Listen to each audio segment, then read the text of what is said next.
Tell them where you are and a little bit about yourself, Josh, and what neck of the woods are you coming live from? Well, so I'm in Fayetteville, Arkansas, and grew up in Tulsa, Oklahoma.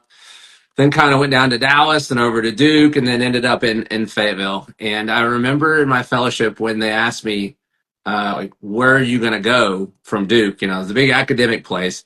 And I Yeah. said, well, I'm either going back to Oklahoma or Arkansas. And they looked at me and thought I had lost my mind. And they actually offered counseling. They said, no, you can't do that. I was like, no, I got to get back. I got to get back home. I got to get back close to home. So Fayetteville's about an hour and 45 minutes away from my family in Tulsa. So it's been good. But yeah, we grew this. And my wife, Dr. Kristen Roller, and I had to beg her to work with me. And then she said yes.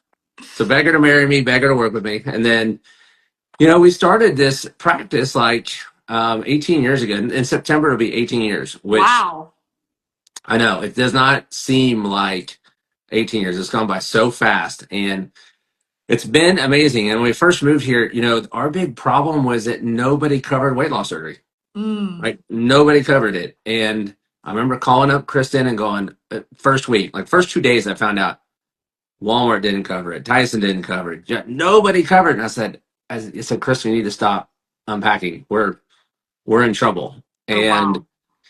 so, luckily, there's a lot of patients around. We put together a very aggressive kind of self-pay, cash pay program, and then, we really worked with the insurance companies pretty hard, and just met roadblock after roadblock. I finally and then realized that they're not going to say yes. Hmm. Like they're not going to willingly cover this.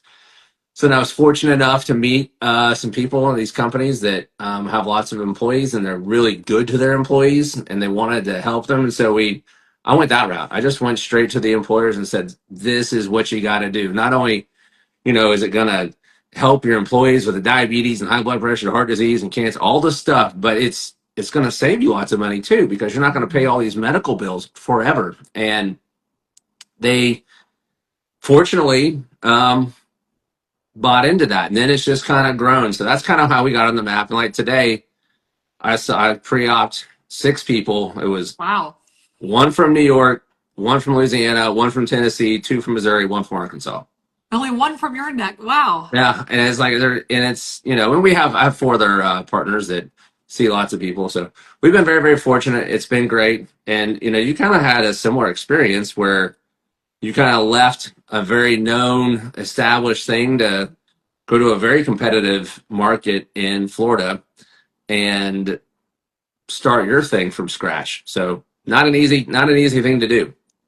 Well, I appreciate that. I mean, truly, there was a conference, and actually, ironically, Allison just joined, and she was at that conference too. And there was about 8 of us total, and 7 of which were in private practice, and one was hospital employed.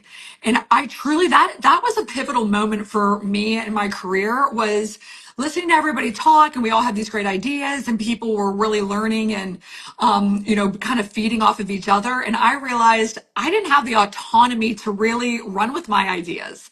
And Yep. you were the moderator of that conference, and you were really saying some things, and I left there, and I'm like, what am I doing? Like, what am I doing with my life? And I don't know if it was a midlife crisis or what, but I really think, like what you were saying, like what we both really want to do, and I think that the only way you can really get there is if you do have that control of having a vision and being able Right. to execute that, is to, like you said, get creative and go to the employers. I think what you did was absolutely brilliant, that you're from Oklahoma, you went to Duke, you're really well trained, you're an excellent surgeon.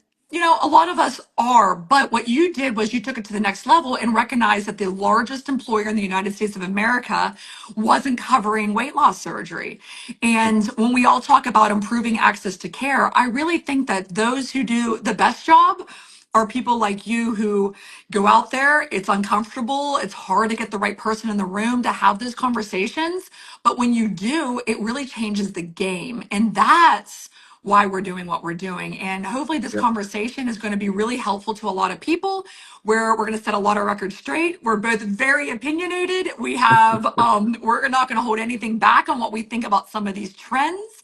And yeah, I'm super excited for this conversation and really some of the questions that we're going to probably get asked.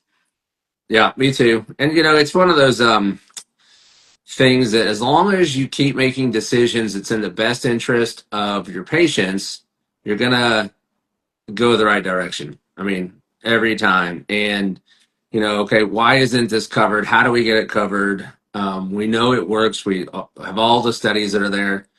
We fight the fight every day. Fight the fight with insurance companies every day, and it is a tough, tough fight. And so I don't know. It's there's a lot of reward at the end of the day, which is funny. I'm a very instant gratification um, person, and I think we picked the specialty that is like possibly the worst for instant gratification because you have to wait a year to see your results, and but you do it long enough now, everybody's coming through. So it's probably the most rewarding specialty I think you can do, and I, that's why it's not hard to go try to fight for your patients and Hmm. try to get the coverage and just identify the roadblocks. And there are a lot in weight loss surgery.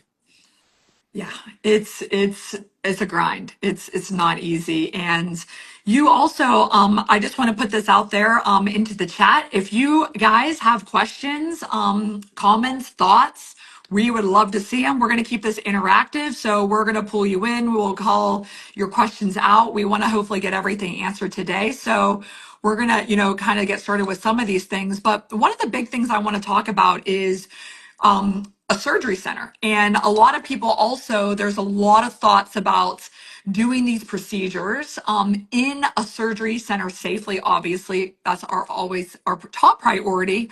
But tell me a little bit about your journey to having this amazing office. You've expanded, like you said, you have multiple locations, multiple surgeons. You've been doing it for almost 2 decades.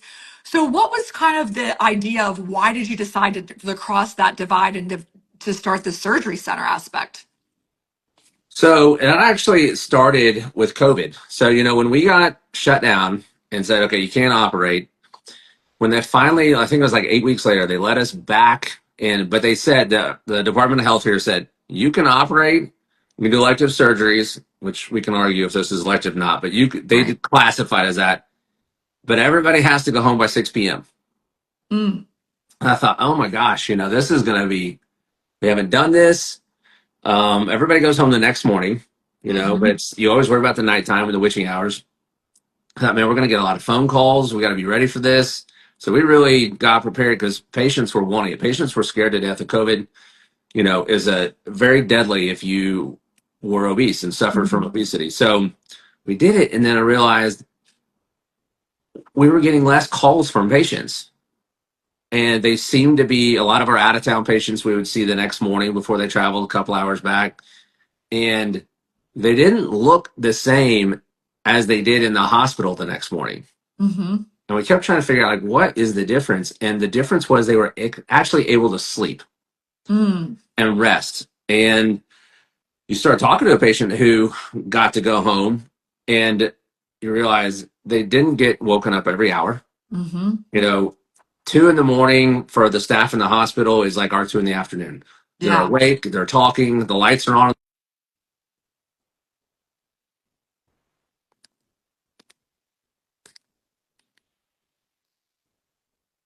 rest. It's a place to get better. Hospitals have their place and they're good for that, but you, as a patient, you can't rest. Then you take a Hmm. significant other, or the family or friend who's staying with the patient, who's sleeping in the recliner that folds out into, a brick bed, and they're not sleeping either. Yeah. So the next morning when they get to go home, they're both exhausted.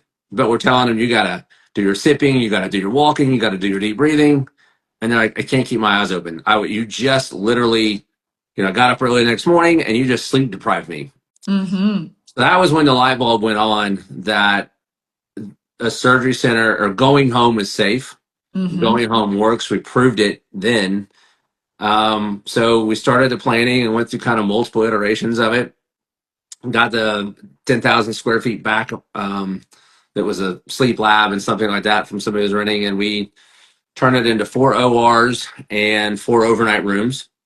So in case anybody needed to stay, those rooms look like hotel rooms, but they're outfitted like hospital rooms. Huh. Okay. So, with all the bells and whistles and things like that. But we've done now, I don't know, a couple, maybe 220 dual switches in the surgery center.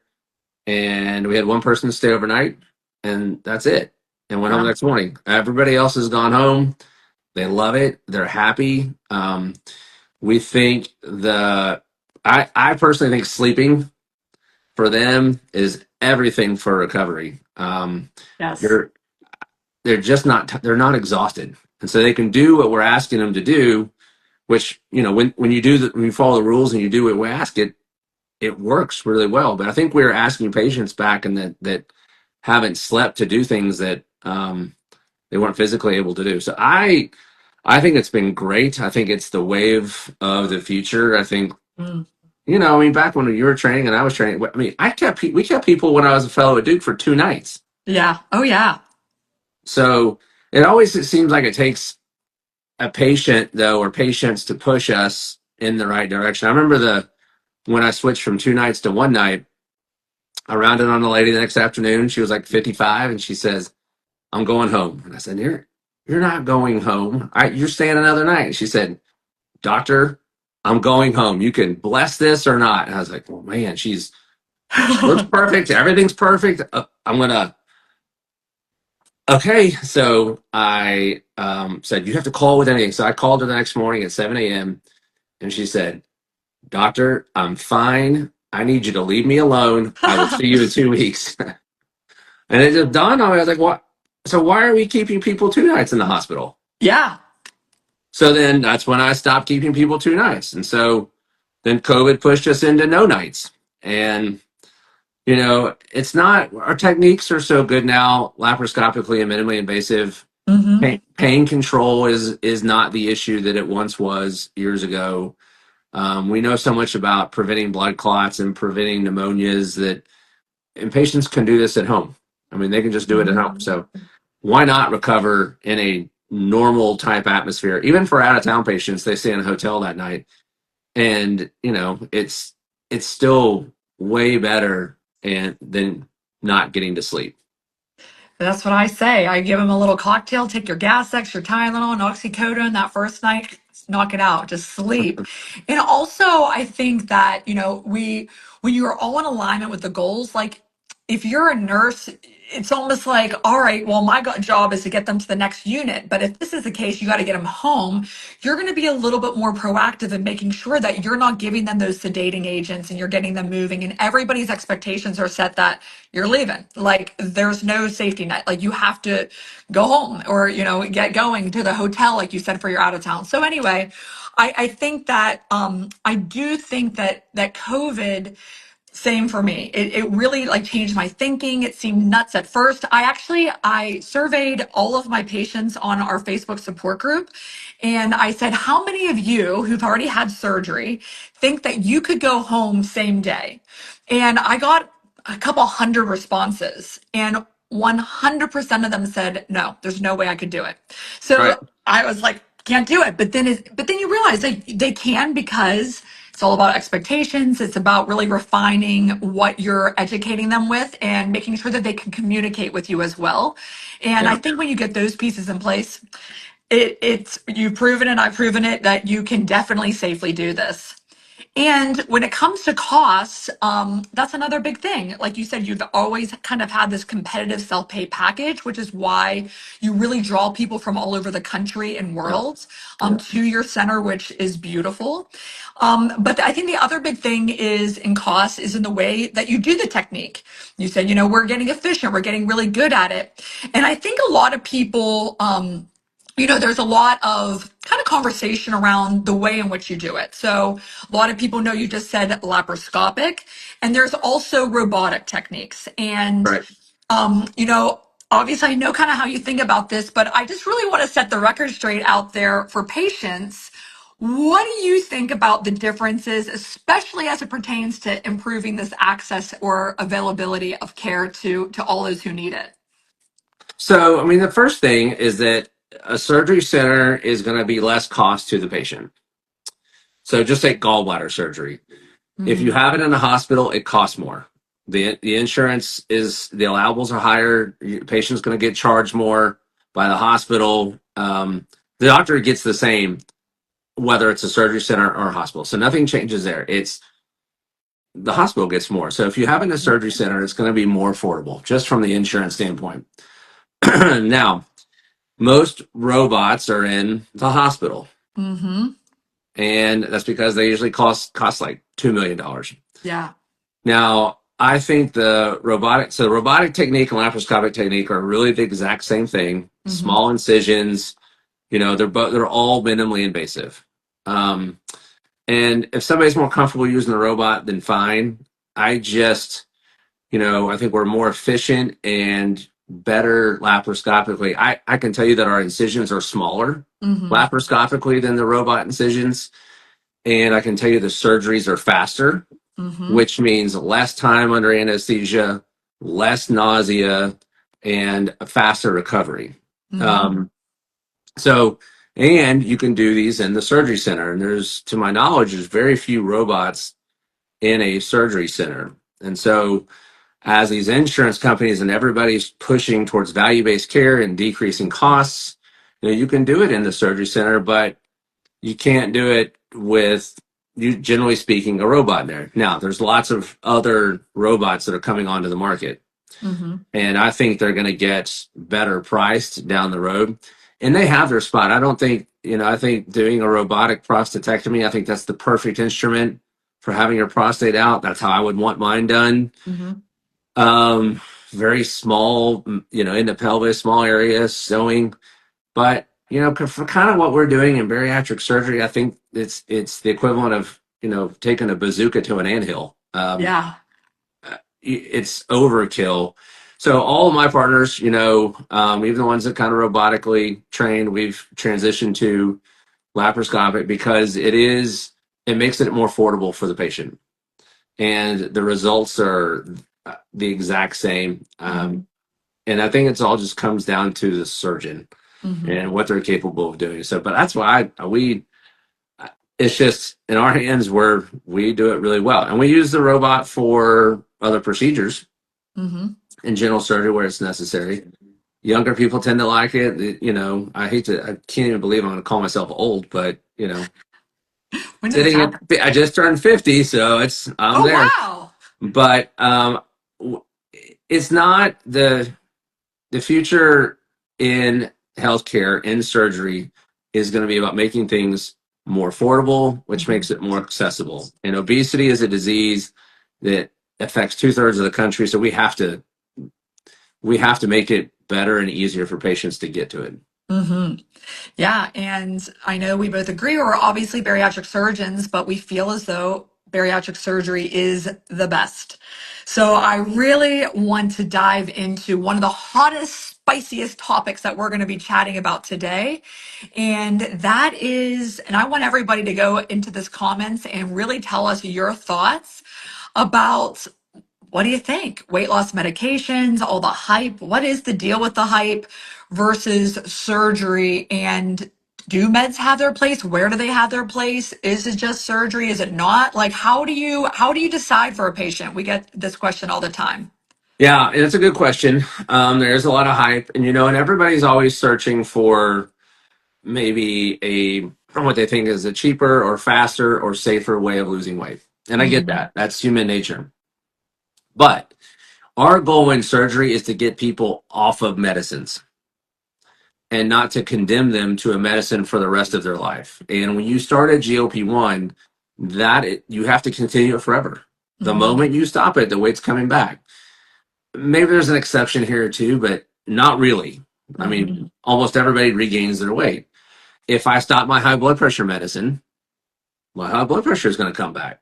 So that's what the medicine is meant for. The weight loss is also less. So Hmm. take somebody who weighs 400 pounds, you can expect if the 20% that they would lose on the medicine gets them down to 320.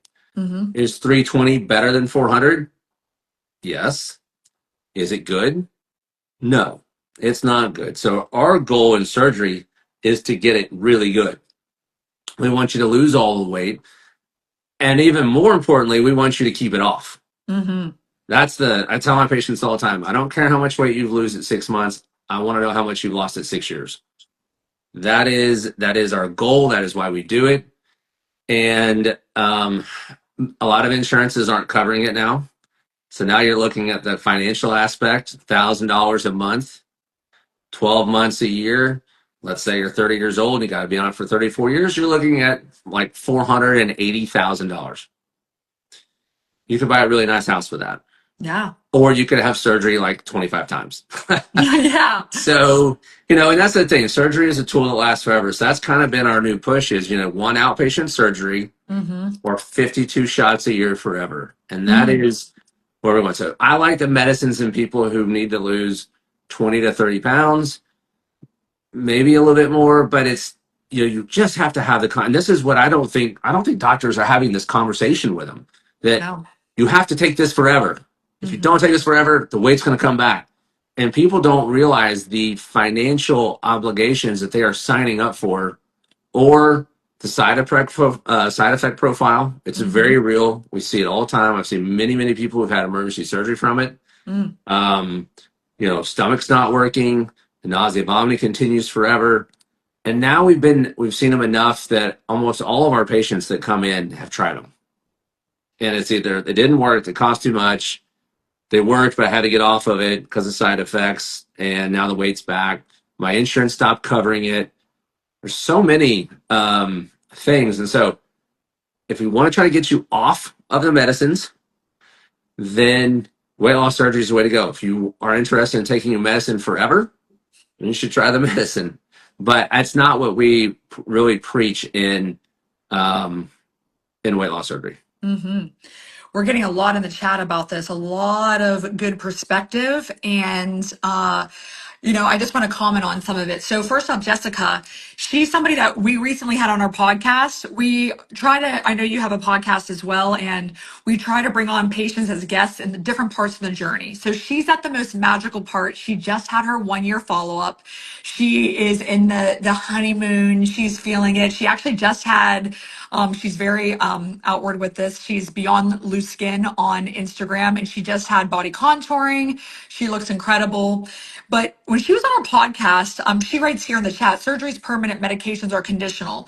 She describes a time back several years ago before GLP-1s, but this was in the kind of the era of she was doing something like phentermine or something, and it was like the Sudafed component, and she was at the store, and she was like, found herself like desperate that they were going to really lock down on it, and she was buying like boxes and boxes, and she just like kind of almost like came to two, like, I am so like obsessed. This is all consuming. Like you're describing, they might give you coverage, take it away. You might be able to afford it. You might not. You start it, you have to stop it. There's just so many things that it's hard to really, I think, for anyone, like you're talking about the entire financial burden of this, to be able to stay on it for long term. Somebody else writes, Daryl says, I was on the meds, I lost 40 and I gained 57 back. I mean, how often do we hear that patients, you do That's right. well and then it happens so much faster. Why do you feel like that it's the boomerang is even worse than if they've never been on it at all?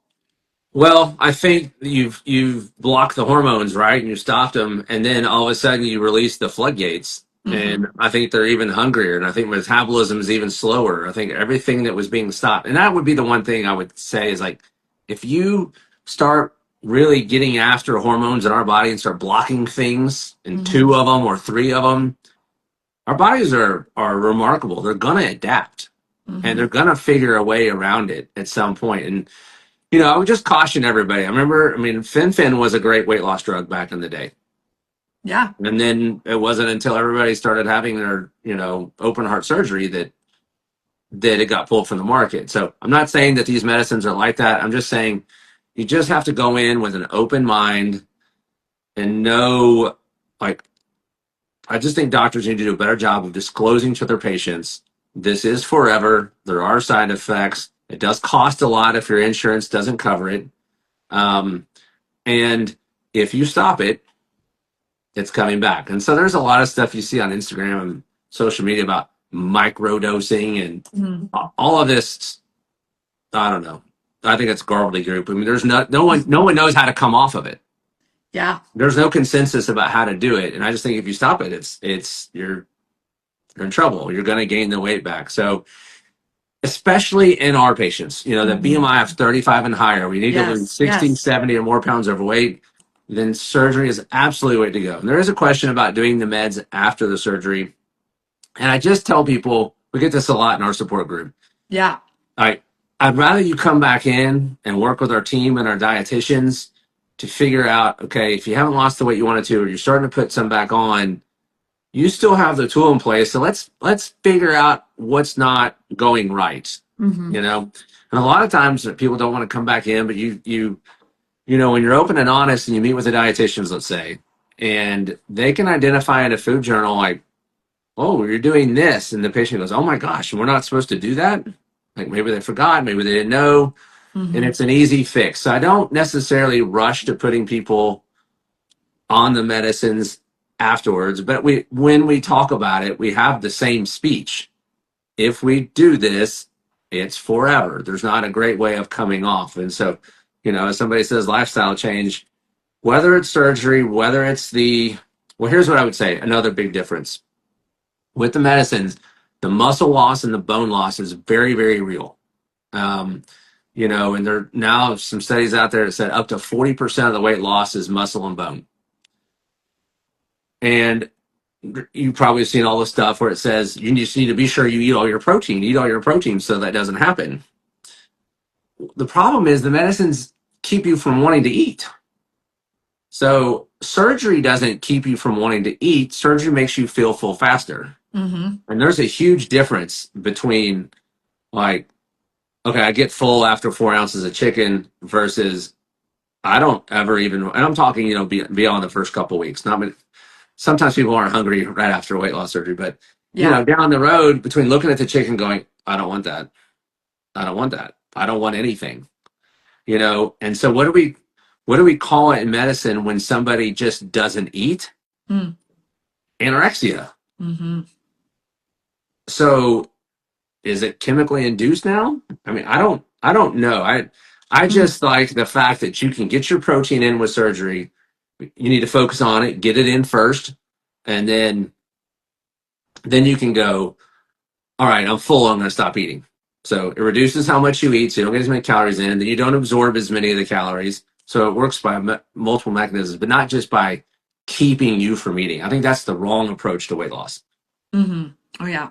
Yeah, I tell patients all the time, like, especially when they first come in, they're like, what changes should we make? Like, I'm all in, I'm ready for this. And the biggest thing I say first, Mm. just to make sure you're eating enough. Like, are you skipping meals? And I do think that that is one of the biggest detriments you could do to yourself because it sets you up for wanting to snack later and all that kind of stuff.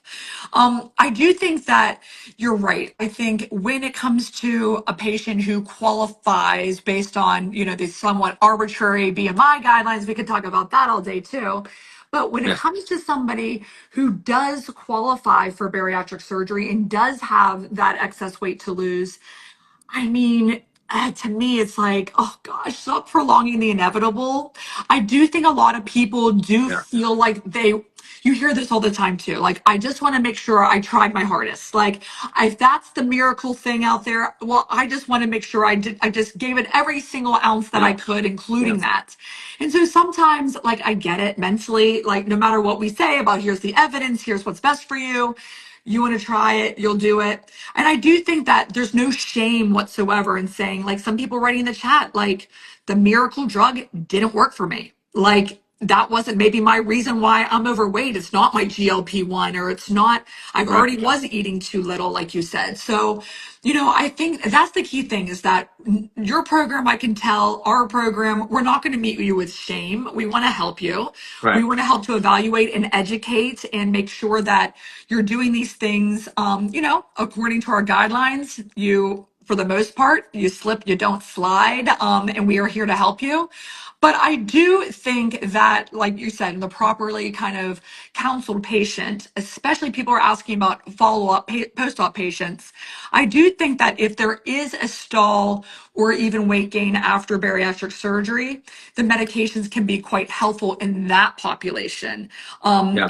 And really, like you're talking about the microdosing and this really low dose, a lot of times they are more sensitive to it. And so you don't want to build up this tolerance. And if you're seeing results and you're not having side effects and it's very low dose. Sometimes we really are proponents of that. But like you said, understanding people ask, so when can I stop? Or how can I, like, once I hit my goal weight, how do I kind of pace back off? It's like, well, you're probably going to see things start to creep up and you're going to want to like lean in again. Yeah, I mean it's just like high blood pressure. The indication for the medicine is the exact same. It is indicated for the chronic condition of obesity. So if I stop my medicine, my high blood pressure comes back. Mm-hmm. Bottom, but yeah. And then I will say there are probably some stuff coming out now that's saying for the people that have stopped it and then are restarting it, that the results aren't also as good as the first time. So it's Mm-hmm. literally we just need to be.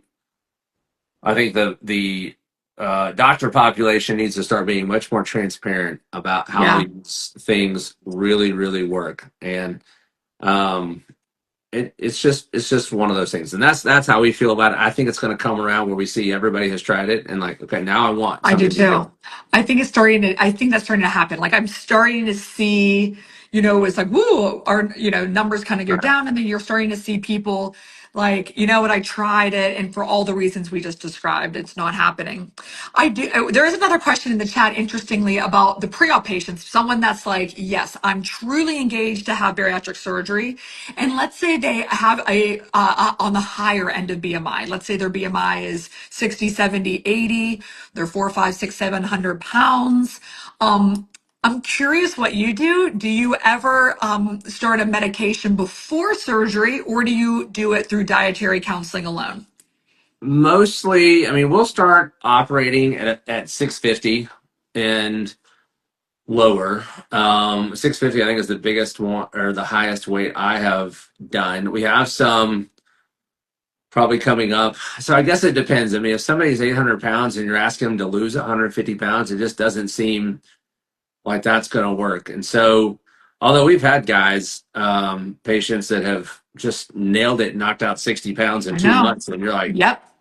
so I generally don't like starting this. Way back in the day, we used to do balloons kind of in them to lose some weight and then do the surgery. But that's an expensive route too to Mm-hmm. get there. So we just have some awesome dietitians and awesome providers. Dr. Chris and our team do a good job. So I think what we do is we give them a reasonable plan.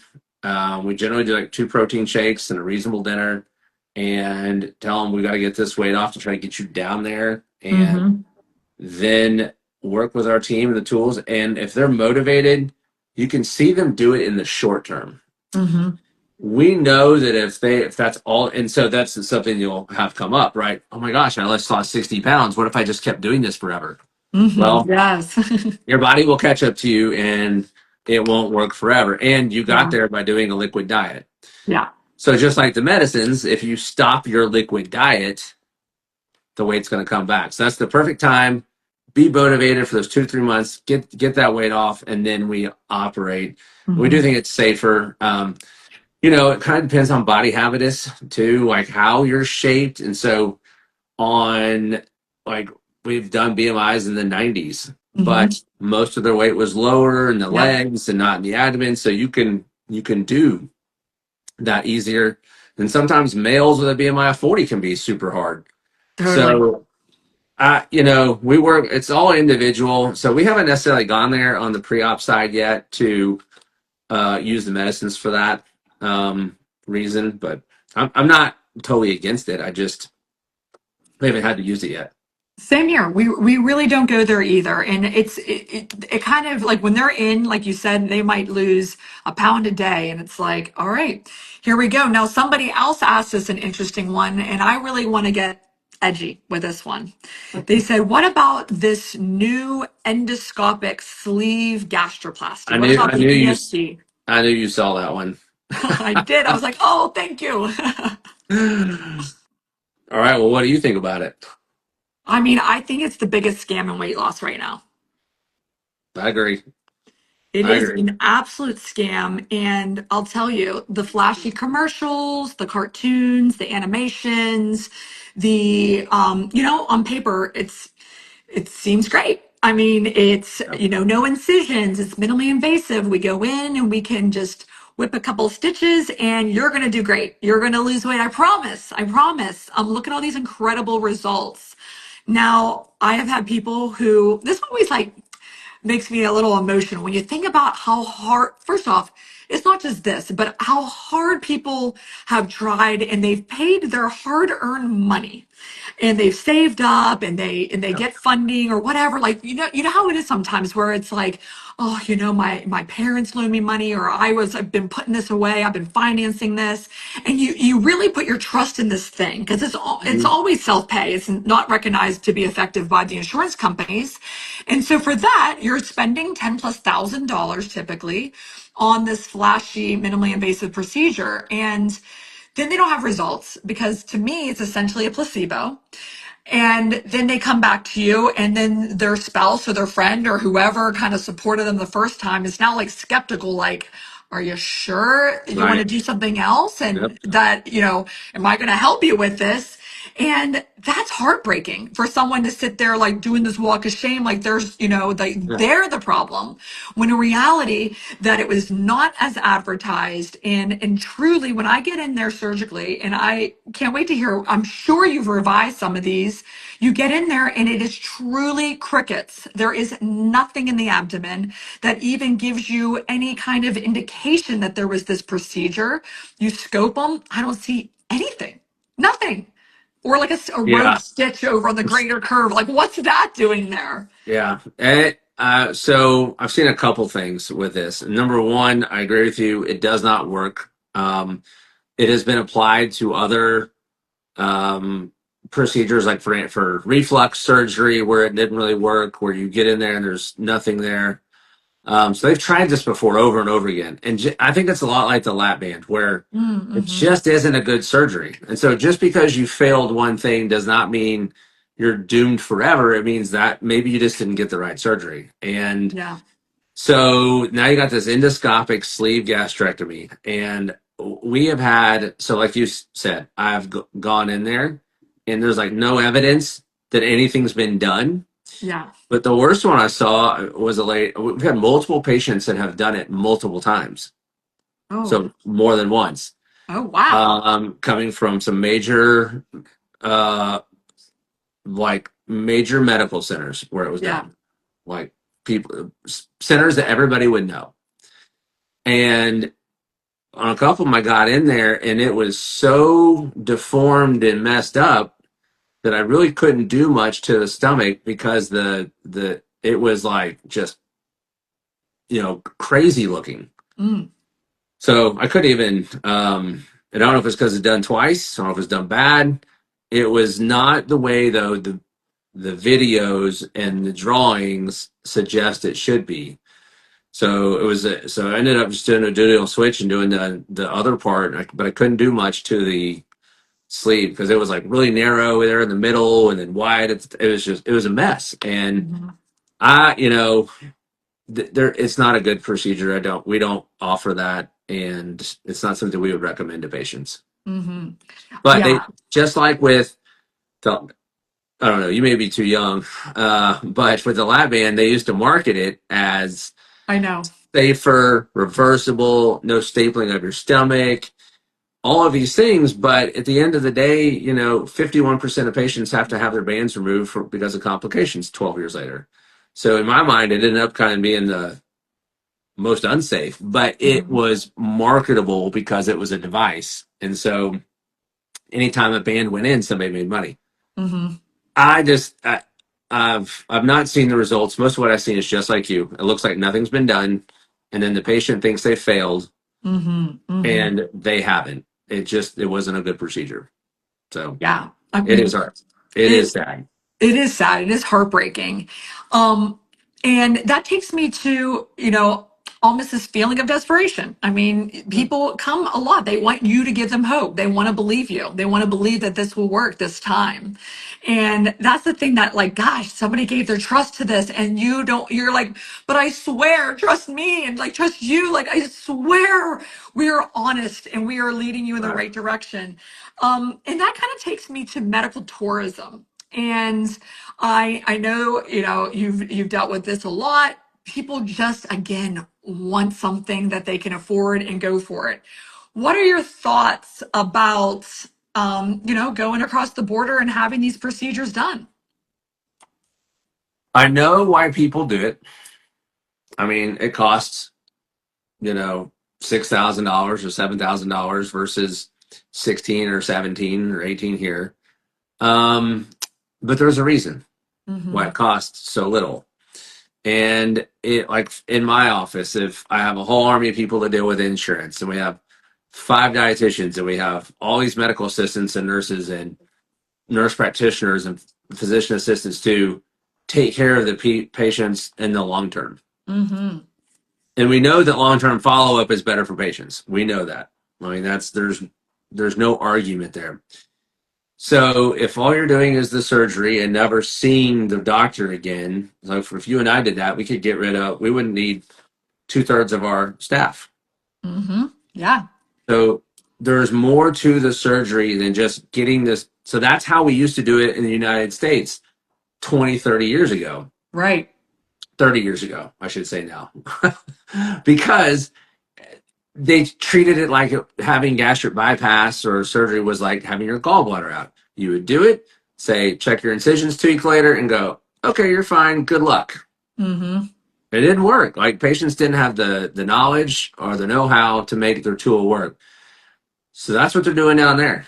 And they're getting no follow-up. Then when they have problems, they come here. Our insurance companies don't like, or medical malpractice don't like us dealing with patients who went down there. My famous line is, I don't know if it's famous, but the line I use a lot is, if you can't drink the water down there, why would you have surgery down there? Mm. Ooh, that's good.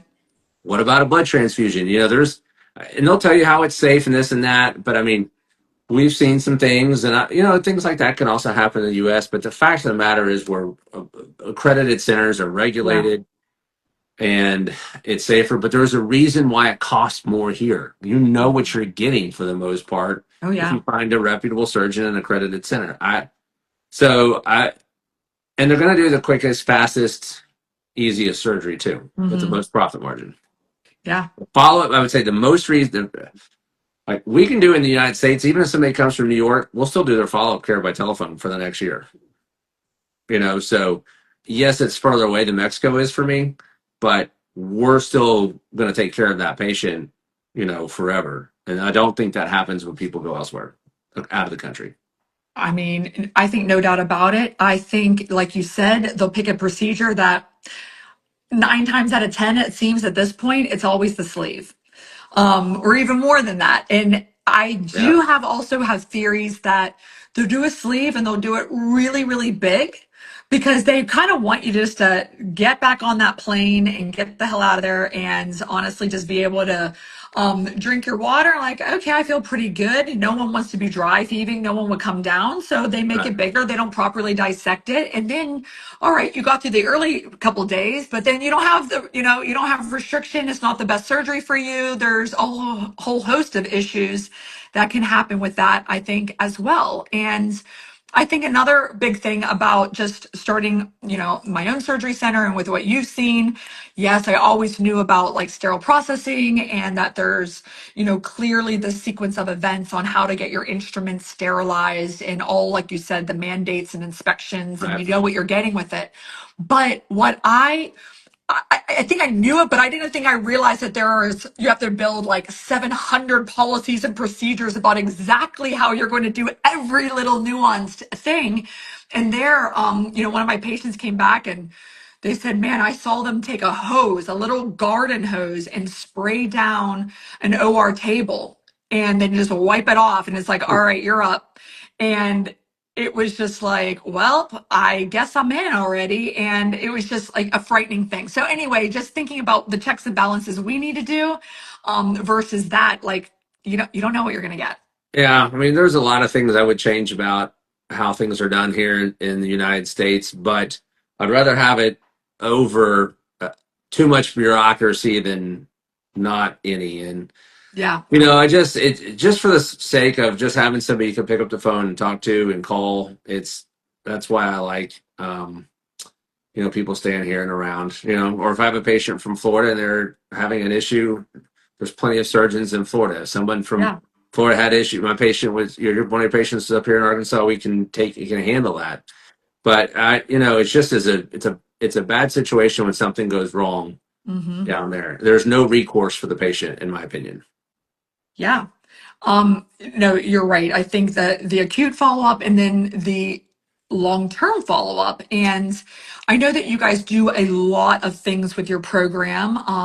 You had an incredible event that you do, it seems, at least annually. That's this red carpet, walk the runway. We used to do those as well.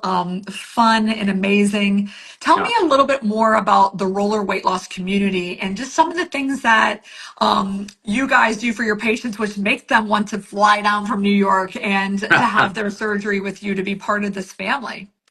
Our practice has gotten big, but we've tried to always keep it very personable. And Hmm. you're going to see Dr. Kristen, you're going to see myself, one of my partners. We're highly invested in our patients. Word of mouth is how we get most of our patients. Hmm. We do a lot on social media and things like that, but it's really word of mouth that drives most of it. Because there's nothing like if you see somebody that goes from 500 pounds to 200 pounds, you're going to ask questions. Hmm. And so, there's always, we call it the aha moment, right? Where somebody finally decides I'm having surgery. Like they went to Silver Dollar City, they got on the roller coaster and it didn't close, and they had to get Hmm. off and take their kid with them. Or they went to the restaurant and the booth didn't, slide back, or the air Hmm. belt or the airplane extender. So one of the things that we kind of figured out was, so we do something called the red carpet event every year. This year it's in September.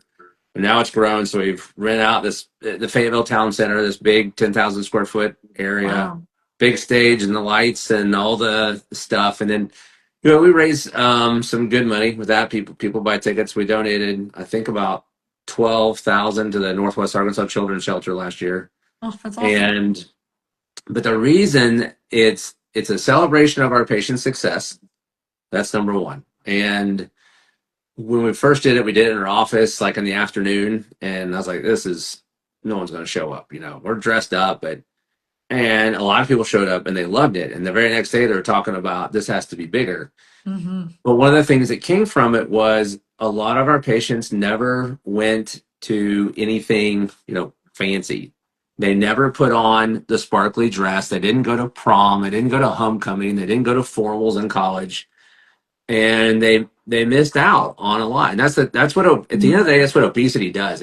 It literally robs you of your freedom and your happiness, and just living life. And so we went bigger. I thought, oh my gosh, this is too big. No one's going to show up. And it was, we had 500 people there, and it was awesome. So every year I think this is going to be our sixth or seventh year. I can't remember to do it, and it just kind of keeps getting bigger, and patients come, and we usually have 30 patients walk the runway and a little 2 or 3 minute clip of their story and how they did it.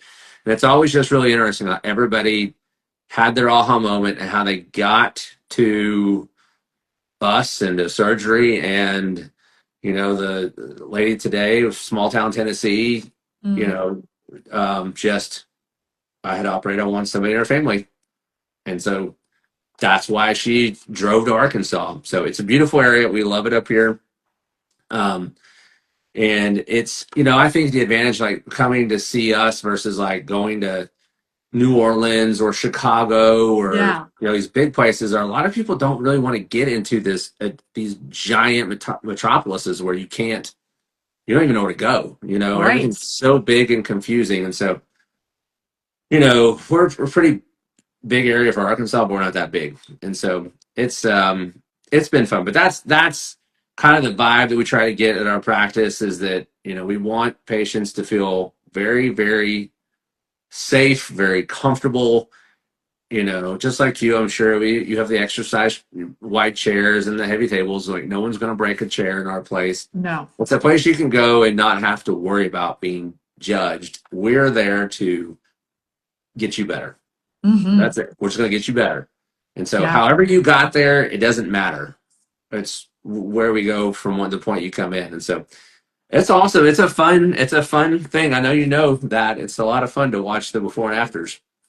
Absolutely. And I think that that's kind of what I wanted to just, talk a little bit about when you're looking at, people really research. And there's some of you on here right now. Somebody actually put a comment on the post that we did announcing this tonight that they were coming all the way down from Kansas and they were going to have their consult, and on their drive back home they were going to be listening to this Instagram live, and they felt that it was worthy to go there and to be part of it. And I think that there are a lot of countless tremendous surgeons and programs and great things all across this country. And I do think there's something special. I've been on both sides of being employed and then also just owning it. And just like I said earlier, just the things you can do, like you can put this event on and all of that. And I think that you'll just get better care. Like I do. I think in the end of the day, you do have relationships. These people become family, and that's why they tell their families about you and about what it is, and that you're going to be an honest guy that's from Oklahoma. That's just, you're just going to tell them straight, like what they need and why they need it. And I think that, the countless surgeries that you do speak for itself. Right. I do think that as being private practice and independent of being owned by a hospital, that does give us a distinct advantage. It gives our patients a distinct advantage because, like you found out now with your practice, when you want to do something and you think it's going to be a great idea, you just do it. Yes. Have The idea, road, do idea. yeah, the roadblocks are removed, and you're not going through a bunch of hospital administrators to tell you all the reasons why you can't do something. Hmm. It's and the answer, I always call it the slow no. They never want to say yes, but now Yeah. you're in charge and you get to do it. And you make it's a business too, and you make a lot of mistakes as you're going through it. And so but who doesn't? And so it's fine. You learn from it, you move on, and you do it better. I mean, our practice looks nothing like it did when we first started. There was 5 of us. It was Mm. Kristen, myself, a nurse, an office manager, and a receptionist. And then I should say 5.5, our part-time dietitian, Anne, who is still with us to this day. So, it's been quite a journey because now there's a lot of us and lots of great surgeons. I mean, that's the thing, you brought on a partner, and Yeah. then, you get into expanding into like the plastics and aesthetics, and, it's an interesting story of how we got into that. Um, what I realized, I was ignorant in the beginning about Mm. loose skin. I always tell people, well, loose skin never killed anybody, which is Mm. true. It does not kill anybody. It's not a reason not to have surgery. But what happens is when you have diabetes, high blood pressure in your back and your knees and your hips hurt and you can't move and you can't get up, that's what you're focused on. Then when that goes away and you've lost the weight, it's not like nothing else comes in. Mm. There's always something that's going to come in. We're always forever going to have problems. Mm. It's going to be different problems. And so one day I operate on somebody who we see every day, and it was the first 6 months was incredible, it was great, and then the next one was 6 months one day. Well, what about this? What Yeah. about this? And what about this? And you're like, listen, loose skin, not a big deal. It's gonna be fine. And then you realize it is a problem Hmm. mentally for a lot of people, and Hmm. whether it's a physical problem or a mental problem, it doesn't matter. And so I started looking into kind of the minimally invasive skin tightening procedures, and I had sent this person, to a plastic surgeon back in the day, and she got like a quote for $50,000. And there's no way she was going to be able to do that. So it's like, okay, what else can we do? This is a problem. Yeah. This is a reason. The most common question that we get before surgery Yes.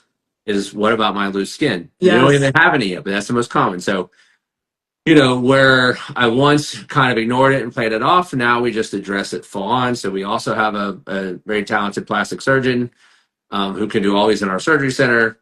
And the pricing is much more affordable. We have the minimally invasive technologies that we do for skin tightening that we do in the office. And then you can address kind of all of the areas, you know, with the jowling and the necks and the Hmm.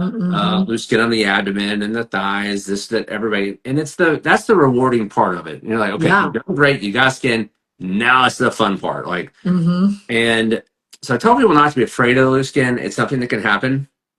You don't know who.